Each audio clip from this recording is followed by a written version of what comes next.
like and subscribe Anong Sayo TV po. Annyeonghaseyo mga ka-anyong! Welcome to my channel, Anong Sayo TV. Today's video, we will talk about Lee Seung-gi and Lee Da-in. Only here on Annyeong Chuga Update!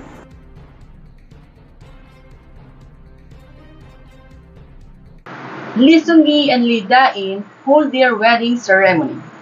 On April 7, singer-actor Lee Seung-gi and actress Lee Da-in held their wedding ceremony at Grand Intercontinental Hotel, Seoul Parnas in Gangnam District, Southern Seoul. The ceremony was hosted by actor Song Ji-chang, a close acquaintance of Lee Da-in's mother, according to local media reports. It has also been reported that entertainers Yoo Jae-suk and Lee Seo-gun also took part in the wedding ceremony, with singer Lee Jo performing. Here are some of the photos in the wedding ceremony of Lee Seung-gi and Lee Da-in.